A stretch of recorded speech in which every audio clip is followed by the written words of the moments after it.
Olá galera, paz de Jesus e o amor da sempre Virgem Maria, missionário católico Eus Duarte. Esse vídeo aqui agora eu quero te dar as 10 dicas, aleluia, para você descobrir se o seu padre é membro da Teologia da Libertação. Aprendi isso com a nossa irmãzinha Patrícia e quero passar isso para vocês. 2 Timóteo 4, versículo 3, virá tempo em que os homens já não suportarão a sã doutrina da salvação.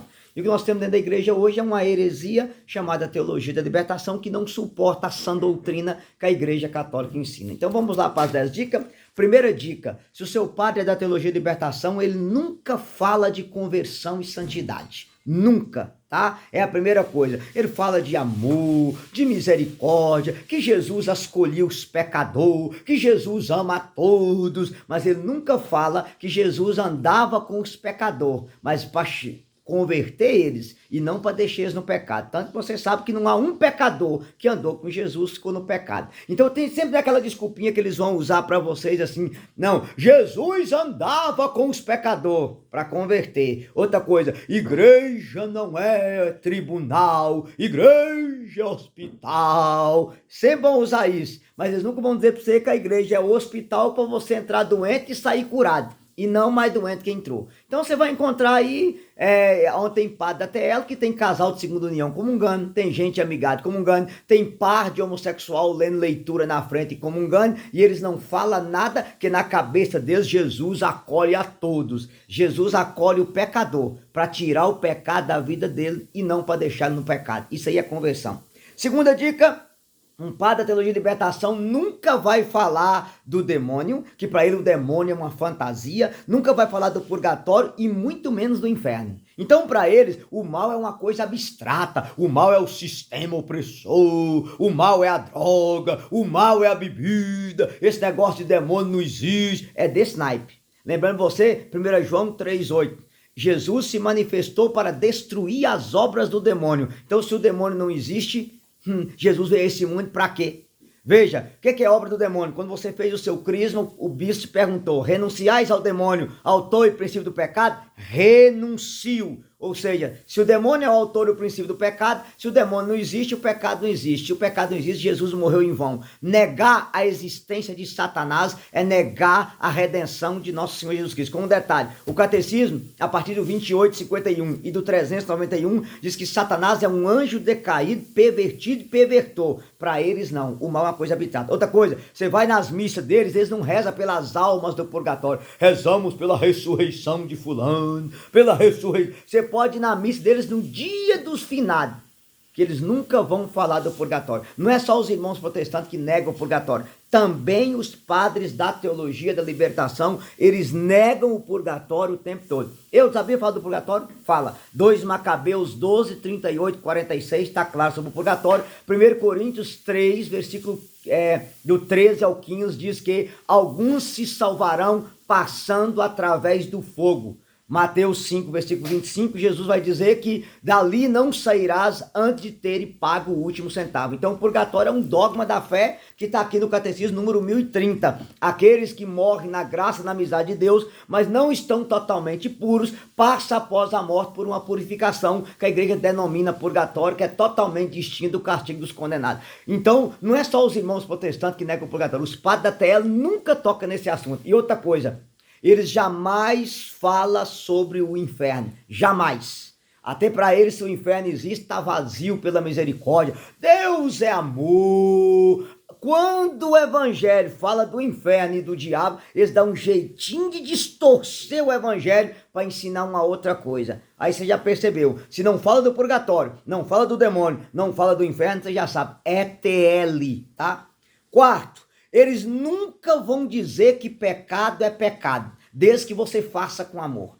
Então você transa com sua namorada, se for com amor, que vale o amor, não é pecado. Entendeu? Você tem vida sexual com pessoas do mesmo sexo, homem com homem, mulher com mulher. Não, se você se ama, o que vale é o amor. Você já foi casado na igreja e está com a outra pessoa, é adultério. Mas para eles o que vale é só love, só love, só love, só love. Basta você ver os ensinamentos do Júlio Lancelotti lá em São Paulo, que você percebe nitidamente essa realidade e essa verdade. Então, pode ofender os 10 mandamentos do jeito que for. Se for em nome do amor, não tem problema, tá? Amigado de boa fé, você vive amigado, vive, mas se vocês vivem bem, pode comungar à vontade, transa com sua namorada, vocês se amam, ama. Inclusive eu já peguei caso, pra você ter ideia, que o marido traiu a mulher, procurou o padre para confessar e perguntou, não, você traiu ela com preservativo? Traí. Não, o que vale é o amor, até pecadão, pode ficar em paz. E ele era casado na igreja, pra vocês entenderem a gravidade da coisa como que é, tá? Então eles nunca falam de pecado, entendeu? Pecado é opressão, pecado é não votar no Lula, pecado é não lutar contra o sistema, aí é pecado. Agora o mais é só love, só love, só love. Outra coisa, 5, quinta característica, eles odeiam a hierarquia, eles odeiam o dogma, para eles a verdade é relativa, para eles, vou explicar para vocês entenderem, não é que Maria é virgem, é que o coração de Maria é puro, esse negócio de dogma não é bem assim não, a verdade é relativa, os dogmas da igreja evoluem, naquela época era assim, hoje não, esse negócio que o Papa ensina aí é para Roma, é para Europa, para nós aqui não, a igreja é uma democracia, é isso que eles ensinam. Então eles têm horror da palavra hierarquia. E é bom lembrar para vocês que a igreja ela não é democracia. A igreja é hierarquia. Até o céu é hierárquico. Lá tem tronos, serafins, querubins, entendeu? Arcanjos e anjos. Aqui embaixo também a igreja é uma hierarquia. Mas eles odeiam isso. Agora, porque eles interpretam as frases do Papa Francisco do jeito que eles querem, vira e mexe, Papa Francisco, mas pega naquilo que interessa. Quando o Papa prega sobre o demônio, quando o Papa fala sobre aborto, quando o Papa fala que união homossexual é depravação e pecado, aí eles até fingem que o Papa não está falando com eles.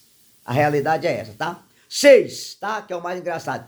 Eles nunca ensinam nada sobre a doutrina e sobre a fé. Só fala que nós temos que viver como irmãos, nos abraçar como irmãos, cuidar um do outro como irmão. É só isso. É só para você viver com bons irmãozinhos. Você nunca vai ver uma homilia deles explicando o porquê das imagens, o porquê do santo, o porquê das dogmas de Nossa Senhora, o porquê que a igreja ensina certas coisas sobre a moral. Não, negócio é só viver como irmão, a fraternidade, a justiça e cuidar da Amazônia, é essas coisas. Você nunca vai ver uma pregação que eles usam um dogma da fé para explicar. Olha, a igreja tem as imagens por isso, a igreja pede a decisão do santo por isso, a igreja é contra a contracepção por... Não, é só love, só vivermos como irmãos em fraternidade. Esse é o ensino o tempo todo. Então, quando você escuta isso, você já sabe, é da maldita heresia da libertação. 7ª dica para vocês entenderem.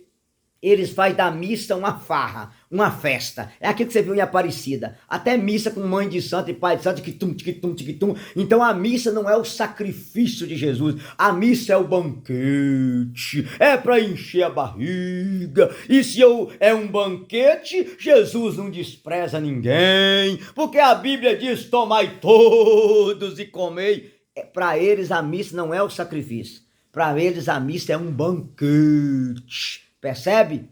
E aí é bom vocês lembrarem uma coisa interessante. Na igreja primitiva, a missa até hoje é assim, né? Tinha 2 mesas, a mesa da palavra e a mesa eucarística. As pessoas pagãs e as pessoas que estavam em pecado grave ficavam na igreja só até a hora da palavra. Acabava, elas saíam de lá para as pessoas que fossem comungar, elas não aceitavam. Normalmente hoje não, hoje eles justificam isso, então eles tiram todo o sagrado e colocam batuque na missa, e colocam até música do mundo na missa. Já teve um padre aí do Nordeste que colocou uma música de perdão lá, um xenhenhê daqueles. Eles profanam a Santa Missa o tempo inteiro, até porque eles não têm fé. Entendeu? Eu não posso falar certas coisas para vocês aqui, porque senão dá problema, mas a vontade é ter que colocar algumas coisas para sério. 8º, eles nunca obedecem o que o magistério ensina. Eles querem pegar a doutrina e relativizar. Não, a doutrina diz isso, mas a pastoral é assim. Eles querem opor a doutrina à pastoral. Então, a doutrina ensina que casal não pode usar contracepção, não pode viver DIU, não pode usar pílula. Não é bem assim. Isso é ensinamento tradicional, mas Deus conhece seu coração. Então, você nunca vai ver uma paróquia com padre de libertação que os cursos de noivo vai ter lá uma ginecologista católica para ensinar o método bíblico, para dizer que contraceptivo é pecado, que quem usa pílula não pode comungar, quem usa DIU não pode comungar, quem evita filho de maneira artificial está fora da comunhão. Você nunca vai, pelo contrário, eles têm horror a esse ensinamento do sagrado magistério da igreja. Você nunca vai ver eles dizer, olha, quem está em segunda união aqui, por favor, faça comunhão espiritual, porque a igreja... Não, eles nunca vão dizer isso, porque eles têm horror ao que o sagrado magistério da igreja ensina. A doutrina está na cabeça de cada um deles. Eles parecem igualzinho o Alexandre de Moraes do PCC não, misericórdia, do STF, né? O Alexandre de Moraes já tem a Constituição segundo a cabeça dele. Não é o que a Constituição está escrito, é o que ele pensa. Os padres da TL é a mesma coisa. O Catecismo da Igreja Católica diz uma coisa, não, isso aí está ultrapassado, é para aquela época, é para aquele tempo, nós estamos num tempo novo. Vocês entenderam? Eles odeiam o sagrado magistério da igreja e nunca pregam sobre isso. Nono, eles falam sobre os pobres, mas vivem como ricos. Eles têm discurso de pobre e faz o elo o tempo inteiro. Mas foi para Gregoriano de Roma, fez doutorado e dá aula na PUC e ganha um burro do dinheiro e anda de carrão, mas quando abre a boca é o discurso dos pobres, E temos que ajudar os pobres, mas não ajuda em nada. Tanto que eu conheço um arquidiocese aqui do Brasil, que tem um grupo de irmãos que são meus amigos, que eu até ajudei no início a divulgar isso aí.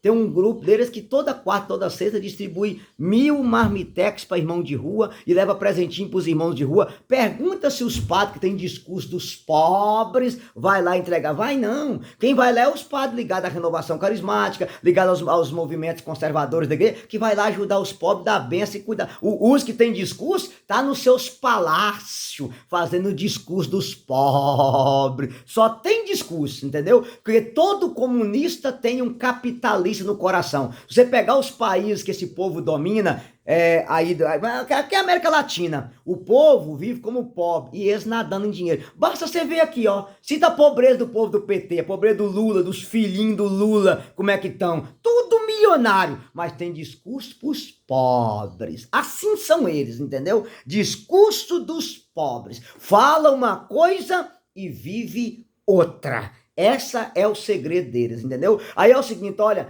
para poder ajudar o movimento da renovação, eles não podem, mas vai para uma micareta e passa a noite inteira no xenhenhen, paga o melhor abadá da micareta, melhor não sei o que da micareta, amanhece o dia chapado e é discurso dos pobres. Faz casa de 200 mil reais, mas é a favor dos pobres. É assim, fala uma coisa e vive outra. E o 10º, eles odeiam tudo que é espiritual. Se tem um padre que vive batina, eles odeiam. Eu me lembro de uma época de um bispo que eu conheci, que esse bispo falava comigo assim, olha, eu quero ver, eu rezo a minha missa pro padre Paulo Ricardo e professor Felipe Aquino cometer um escândalo, porque eles são radical, esse evangelho, falava isso direto comigo, quando eu ia conversar com ele. Aí pouco tempo depois ele foi expulso, que estava envolvendo com o homossexualismo, com um menininho de 12, 13, 14 anos. Aí foi expulso, ainda saiu inventando que tinha saído para cuidar da diabetes dele, atolado no homossexualismo.